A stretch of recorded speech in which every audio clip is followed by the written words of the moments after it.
Che cosa geograficamente, storicamente porta queste regioni, diciamo così, a cercare un'autonomia maggiore o addirittura un totale distacco da quello che è lo stato attuale italiano? Beh, le ragioni che possono portare a aderire a movimenti indipendentisti o far nascere movimenti indipendentisti sono diverse, no? In Italia come in Europa. E alcune di queste ragioni sono di tipo culturale.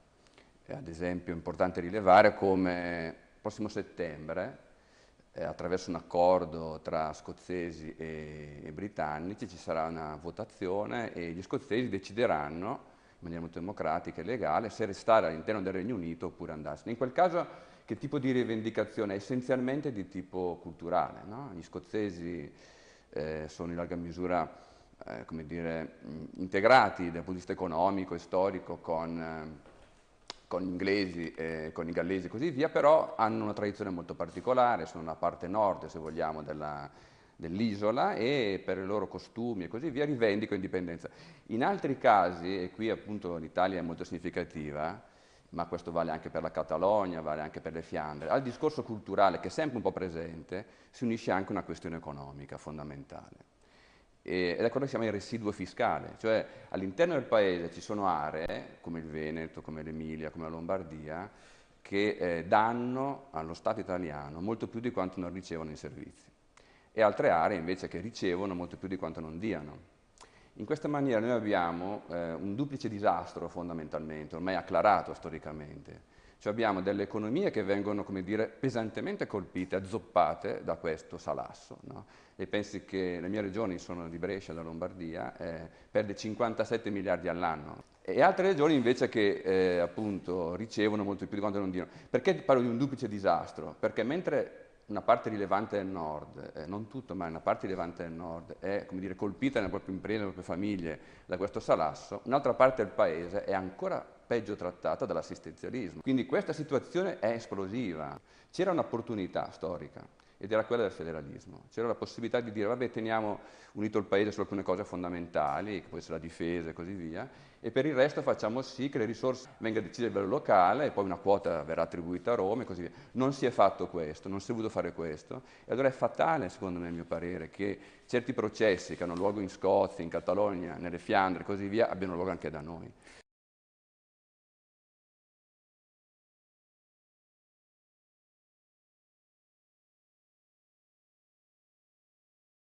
Cosa potrebbe accadere e soprattutto se può accadere, perché ovviamente ognuno dice sì, lo si può fare perché la Costituzione ce lo permette, perché ci sono, poi però andiamo al sodo e parliamo di cose pratiche. Guardi, tutto dipende dalla nostra consapevolezza della situazione attuale e quindi, come dire, dalla nostra capacità di affrontare il futuro. È chiaro che tutti noi siamo, come dire, prigionieri del presente, no? C'è l'imperialismo del presente, noi siamo cresciuti in un certo mondo e siamo convinti che questo sia l'unico universo possibile. Non è così. E chiaramente la vita prosegue, il mondo va avanti e così come la mia generazione ha visto la fine dell'Unione Sovietica, noi vedremo anche la fine degli stati nazionali probabilmente. Riusciremo, come dire, la nostra generazione a vedere tutto questo. Perché? Perché lo Stato nazionale non è più adeguato di fronte alle esigenze del presente. Faccio solo un piccolo dato, un piccolo riferimento. In questi giorni, proprio perché c'è un disastro economico, se ne parlava prima, no? Abbiamo un debito pubblico enorme e un debito pensionistico ancora maggiore e questo uccide l'economia perché le imprese e le famiglie devono sostenere questi oneri pazzeschi. Bene, in questa situazione è chiaro che ad esempio il primo ministro attuale, il premier Renzi, sta cercando di negoziare una riduzione dei costi per gli F-34, no? Per gli oneri militari. Ebbene, quando lo Stato nazionale italiano riduce la propria presenza, e lo farà per forza perché non ci sono risorse, sulla dimensione militare, cosa sta negando di fatto? L'unica vera giustificazione storica, se mai c'è stata, per l'unificazione di La quest'area. difesa Perché territoriale. lei che è toscana da Machiavelli in poi si sa che il problema nostro era quello, eravamo la civiltà più grande d'Europa, quando c'era Firenze, Venezia, Genova, eccetera, ma eravamo deboli militarmente, politicamente. Ora il problema non si pone più perché l'Italia non è protetta da Putin, dall'esercito italiano che fa sorridere, è protetta dall'America, dalla Nato, da questo sistema. In questa situazione è del tutto evidente che lo Stato italiano verrà superato. E verrà superato da cosa? Verrà superato dalle esigenze delle varie popolazioni che come il Friuli, ma come la Sicilia, come il Veneto, eccetera, esigono di governarsi da sé per rendere, come dire, tutto più visibile, chiaro, ridurre gli sprechi. Questo è un paese, come dire, che è pieno di parassitismi a tutti i livelli. Cioè Roma è, come dire, una realtà che progressivamente sta distruggendo l'intero paese. Il tentativo di Renzi attuale fa sorridere, secondo me. Io ho scritto recentemente sul giornale che l'Italia è un malato terminale, un malato, come dire, gravissimo, che si vuol curare con i farmaci da banco, voglio dire, perché sono queste, come dire, le piccole riforme sul numero dei parlamentari, cose di questo tipo. Non è lì il problema. Noi abbiamo, come dire, milioni di persone in questo paese che non producono, larga parte della burocrazia, ma non solo, e abbiamo quindi bisogno di uscire da questo, abbiamo bisogno anche di fare un salto, perché le nostre giovani generazioni non hanno speranze, non esiste nell'ambito culturale e politico alcuna prospettiva, cioè non c'è nessuno che possa dire un domani succederà questo. Allora l'indipendenza emerge, come dire, come la possibilità di un cambio. Noi abbiamo, come dire, questa Italia ottocentesca ormai ridicola, perché nessuno più crede a quelle cose, nessuno fortunatamente legge più Giuseppe Mazzini o crede appunto nell'idea di una missione dell'Italia nel mondo, nessuno crede più all'ipotesi di andare a colonizzare l'Africa, come invece era un'idea forte, no, del nazionalismo italiano e così via. Quel mondo è finito, lo Stato nazionale è morto, quel tipo di gente sono finite, abbiamo bisogno di avere istituzioni vicine a noi, che noi controlliamo e in concorrenza fra di loro. L'ipotesi di un Friuli indipendente, di un Veneto indipendente, una Lombardia indipendente, vuol dire anche che per i cittadini e le imprese spostarsi da una città all'altra vorrà dire cambiare tassazione, cambiare regolazione e questo obbligherà le classi politiche locali a operare al meglio.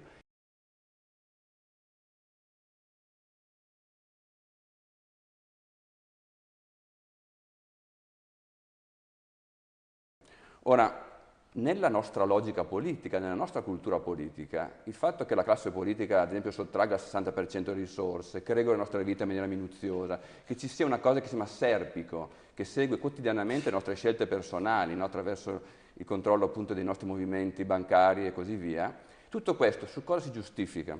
Si giustifica sul principio democratico, cioè la nostra classe politica e burocratica dice noi disponiamo di voi fondamentalmente a larga misura perché c'è un sistema democratico. Allora, in questa situazione, che attraverso il voto permette alla classe politica burocratica di fare quasi qualunque cosa di noi, perché anche la Costituzione può essere modificata, quindi non è una vera garanzia della nostra tutela, come può questo ceto politico che ci governa dire ai veneti voi non votate? E questa è la grande questione del momento. I veneti chiedono di poter votare, di essere interpellati, se stabilire la cosa fondamentale, cioè se stare a questo gioco a un altro.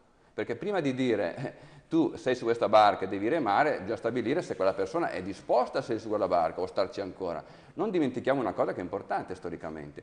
Come il Veneto è diventato parte dell'Italia, no? Dal punto di vista formale ci fu un plebiscito. Allora ciò che è unito col voto può ovviamente dividere col voto, questo è tutto evidente, soprattutto quando noi abbiamo istituzioni che si basano sul voto e quindi non possono, come dire, vietare ai cittadini di esprimersi. La questione è questa, guardate che stiamo vivendo una fase veramente cruciale, il 2014 sarà fondamentale, si voterà in Scozia, perché gli anglosassoni hanno un'altra cultura molto più liberale, hanno già votato 2 volte in Quebec, ad esempio, in Canada, hanno già dato 2 volte la facoltà ai quebecois di votare.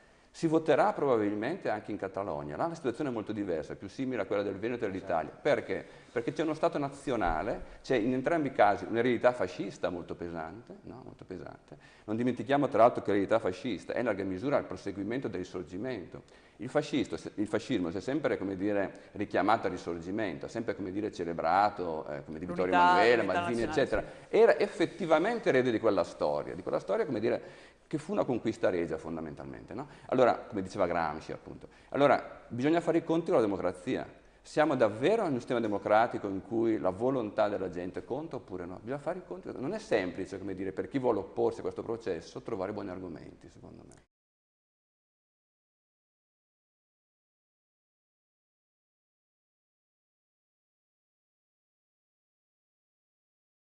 Prima si parlava dell'epoca dei comuni. L'epoca dei comuni è l'epoca che ha fatto grande l'Italia. Cioè quando noi abbiamo prestigio nel mondo, per Leonardo da Vinci, Michelangelo, esattamente perché Firenze era Firenze, Siena era Siena, Genova era Genova, Venezia era Venezia. Torno al discorso che facevo prima. Qual era la debolezza allora? Era militare essenzialmente. Per tutto il resto, scienza, cultura, economia, banche, eravamo l'avanguardia al mondo. Ora il problema militare è superato perché l'Italia è nulla militarmente e non è difesa dal proprio esercito. No? Devo anche aggiungere un'altra cosa. Quanto più una realtà è piccola, tanto è più globalizzata. Cioè non è pensabile, come dire, che una piccola realtà sia chiusa su se stessa. senza arrivare a livello del Liechtenstein o di San Marino e così via. La stessa Svizzera, che non produce ad esempio automobili al proprio interno, è per forza di cosa aperta al mercato su tantissimi settori, molto più di quanto non possa fare una realtà di piccole dimensioni o una realtà di grandi dimensioni come l'Europa, che non a caso è protezionistica, su tanti settori, l'agricoltura in particolare e anche altri. Cosa voglio dire con questo? Voglio dire che il politico piccolo si sposa con l'economico grande. Quanto più, come dire, il potere localizzato, tanto più l'economia è aperta al mondo. E questo è un punto molto importante, perché non si deve pensare che l'indipendenza voglia dire chiusura. Al contrario, Venezia, perché di questo stiamo parlando, era una realtà magari geograficamente piccola, ma era una realtà globale dal punto di vista economico. Ecco, possiamo...